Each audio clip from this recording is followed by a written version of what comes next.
Santos Guardiola. Bueno, entonces nace en Tegucigalpa en 1816 de los migrantes catalanes, ¿verdad? A los 16 años se enlistó en el ejército. Es de las primeras promociones que hacen una vez que se fundó la escuela militar eh, en la década del 30 del siglo XIX. Y la mayoría de los expertos en arte militar lo catalogan como uno eh, de los militares más estratégicos que ha logrado tener Centroamérica en el siglo XIX. Así que estamos ante un personaje bastante interesante que es muy poco conocido. Quizás lo conocemos más porque durante su gobierno eh, se volvió a tomar control de Islas de la Bahía, ¿verdad? Porque hay un municipio en Islas de la Bahía que se llama José Santos Guardiola en honor a él. Así que eh, este presidente toda su vida estuvo relacionado con el aspecto militar. Y si usted lo puede encontrar, por ejemplo, en las batallas con Morazán, como discípulo de Ferrera, por ejemplo, una vez que Morazán muere y que se desintegra la federación, en 1844, por ejemplo, se lo encuentra usted en Texíhuatl. Entonces usted ya se lo encuentra como, lo nombran como presidente de Honduras, una vez que se le da el golpe de estado a José Trinidad Cabañas. Entonces Cabañas, él sustituye a Cabañas en el gobierno y toma el poder en el año de 1856. ¿Qué pasa entonces? Guardiola gobierna, hace su primer gobierno, es un gobierno bastante popular, o sea, la gente lo quería, pero cometió obviamente pues sus errores como todo gobernante, ¿verdad? Es así entonces que ya en la década de 1960 el ambiente político en Centroamérica había cambiado un poco. Por un lado tenemos siempre al presidente Carrera en Guatemala, por otro lado tenemos al presidente Gerardo Barrios en El Salvador, y están obviamente estos dos bandos de conservadores y liberales, ¿verdad? Enfrentándose siempre. Hay un documento donde el general Barrios, Gerardo Barrios, ¿verdad? Que es un héroe en El Salvador, le envía al presidente José Santos Guardiola para crear dos repúblicas, planteaban ellos, ¿verdad? Por un lado, planteaba la República de los Chapines, ¿verdad? Que es Guatemala, y por otro lado, la República de los Guanacos, que es la República de El Salvador. Obviamente los Chapines iba a ser Guatemala, ¿verdad? Y los Guanacos iba a ser Honduras, Nicaragua y El Salvador, uniéndonos los tres para formar esa república. Al final no se pudo. Entonces, esas contradicciones entre conservadores y liberales le va a tomar factura a José Santos Guardiola. Entonces, hablemos de las causas, ¿verdad? ¿Cuáles son las hipótesis que se tiene? Porque no se realizó una investigación, no hubo culpables en el sentido de que solamente tenemos el autor material que fue encarcelado, que fue el guardia personal, ¿verdad? Su guardia personal. La mayoría de la documentación afirma que es que se sobornó, o sea, se sobornaron, le pagaron a él pues para que lo asesinara. Entonces, esas contradicciones entre liberales y conservadores, entre El Salvador y Honduras, está la primera hipótesis, ¿verdad? La primera hipótesis dice que el presidente de El Salvador, Gerardo Barrios, metió sus manos para conspirar y asesinar al presidente José Santos Guardiola de Honduras, ¿verdad? Por una simple y sencilla razón, porque el vicepresidente en ese momento, Victoriano Castellano, era amigo personal de Gerardo Barrios, ¿verdad? Y al momento de su asesinato se encontraba en El Salvador. O sea que asesinaron al presidente de Honduras el 11 de enero de 1862 y no se encontraba el vicepresidente del país, ¿verdad? Hubo un vacío de poder ahí bastante fuerte y unas luchas internas que costó que le entregaran, bueno, costó un par de meses que le entregaran el poder al vicepresidente. Entonces la primera hipótesis es esa, ¿verdad? Que se le echa la culpa al gobierno salvadoreño, sobre todo Gerardo Barrios, de conspirar a través del vicepresidente Victoriano Castellanos sobre la muerte de Guardiola. La otra acusación es por el lado de la iglesia, ¿verdad? La iglesia católica en ese momento había pasado un conflicto bastante fuerte con el presidente Guardiola a través de eh, lo que se llamaba la guerra de los padres, ¿verdad? Que es una acusación que se le hace incluso se le excomulgó por parte del provisor del CID, ¿verdad? Y pues Guardiola lo expulsó del país, lo saca de Comayagua y se va exiliado hacia El Salvador. Entonces ese conflicto con la iglesia le trajo consecuencias bastante fuertes. Entonces otra hipótesis eh, que está en este conflicto es la conspiración que hace la iglesia a través pues, de toda su estructura a nivel nacional para el asesinato del presidente. Repito, estas son hipótesis, eso ninguna está comprobada, ¿verdad? El otro elemento importante que hay que entender que pasa con Guardiola es que él negocia con los ingleses la devolución de Islas de la Bahía, ¿verdad? Fue durante su gobierno que se firma este convenio, ¿verdad? E Islas de la Bahía vuelve a formar parte del territorio nacional y eh, con una condición. La corona inglesa le puso una condición al presidente. Es que se tenía que respetar la fe de los habitantes de esta localidad. Y la fe de esta localidad o la religión que pregonaban ellos era el protestantismo, ¿verdad? Eran protestantes, ¿verdad?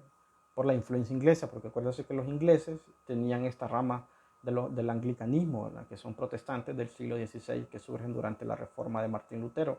Entonces, en Islas de la Bahía se practicaba esa religión.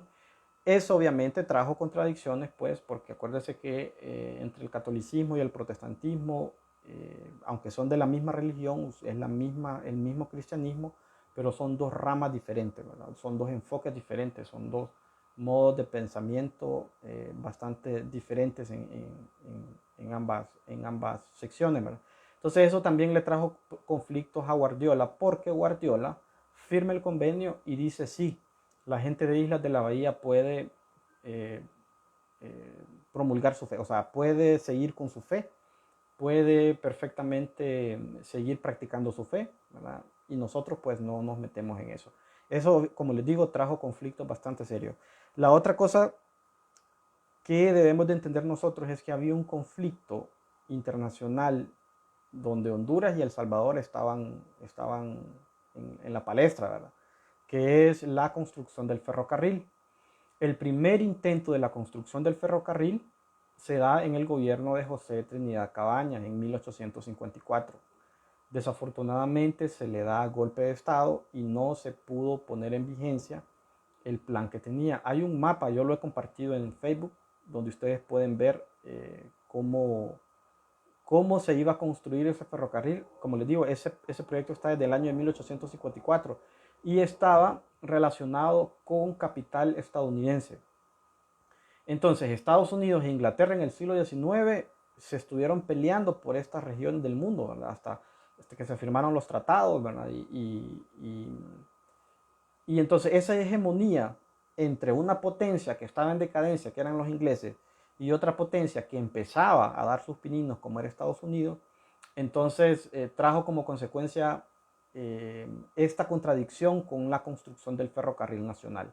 Como vamos a ver en otro, vamos a hacer otro en vivo para explicar lo del ferrocarril, vamos a ver que se empieza a construir ya en otro gobierno, no es en el gobierno de Guardiola, sino que es en el gobierno de José María Medina, eh, en la década del 70 más o menos, en el 60, 67, por ahí se empiezan a construir.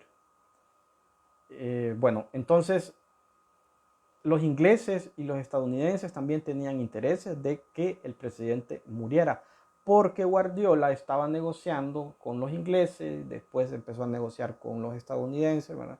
Y como les digo, intereses entre las dos potencias siempre hubo y trajo como consecuencia pues la muerte. La otra cosa que de forma interna en el país es que hubo un levantamiento del general López, ¿verdad? Este general López es bastante interesante en el siglo XIX porque fue él que le dio golpe de estado a José Trinidad Cabañas, ¿verdad? En 1854, 54-55, no me recuerdo ahorita, ¿verdad? Él junto con el ejército de Guatemala sacan del poder a José Trinidad Cabañas a través del golpe de estado en la famosa batalla de Mazaguare, ¿verdad? Ahí donde pierde toda la hegemonía. Entonces hay un levantamiento en la parte sur del país, ¿verdad? Eso va quitándole legitimidad al gobierno de Guardiola y lo va debilitando hasta cierto punto. otra hipótesis bastante fuerte que hay es que hubo una conspiración por parte de los esclavistas del sur de Estados Unidos porque José Santos Guardiola había, firmado el fusilamiento de William Walker. Acuérdense que este filibustero estadounidense, ¿verdad?, que viene a esclavizar Centroamérica, vamos a hacer un en vivo para explicar estas guerras de Centroamérica en el año de 1856, 57, 58, 59. Y en 1960, creo que esa es en la tercera o la cuarta vez que intenta invadir Centroamérica, lo hace a través de Roatán. De Roatán llega a Trujillo,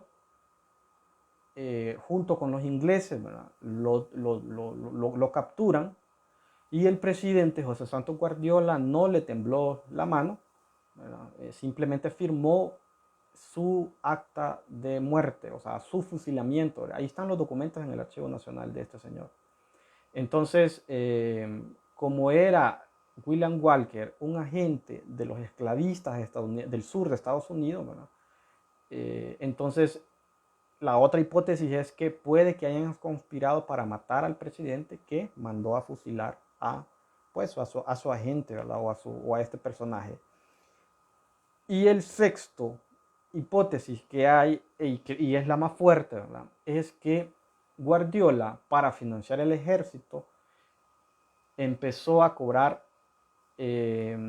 empréstitos, o sea, empezó a cobrar impuestos a los capitalistas o a los dueños de grandes fortunas en el país para financiar el ejército nacional de la época.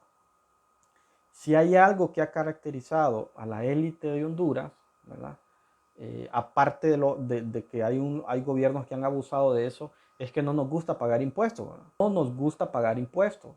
Entonces, la hipótesis plantea que como Guardiola estaba cobrando gran cantidad de dinero a estos señores, a los dueños de estancos, ¿verdad?, a los dueños de hacienda, a los mineros, a todos estos personajes, entonces a ellos se les hacía bastante fácil, pues, sobornar a su jefe, a su escolta personal para que lo mataran.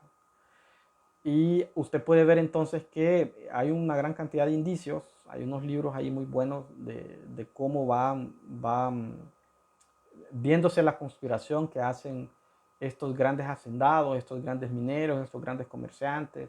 La iglesia, acuérdense que la iglesia en ese momento también tenía mucha tierra, mucho poder, ¿verdad? Era dueño de estancos, ¿verdad? De lugares de estos donde había bastante bebida. Entonces no les convenía tener un presidente así, pues, que estuviera en ese sentido. Es así entonces, estimados seguidores, que el 11 de enero del año de 1862, unos dicen que fue a las 11 de la noche, otros dicen que fue a las 5 de la mañana, el escolta personal del presidente le disparó en la parte de la costilla, en la costilla derecha, ¿verdad? Y en cuestión de minutos se desangró y murió. El presidente José Santos Guardiola fue enterrado en Comayagua, se le hicieron todos sus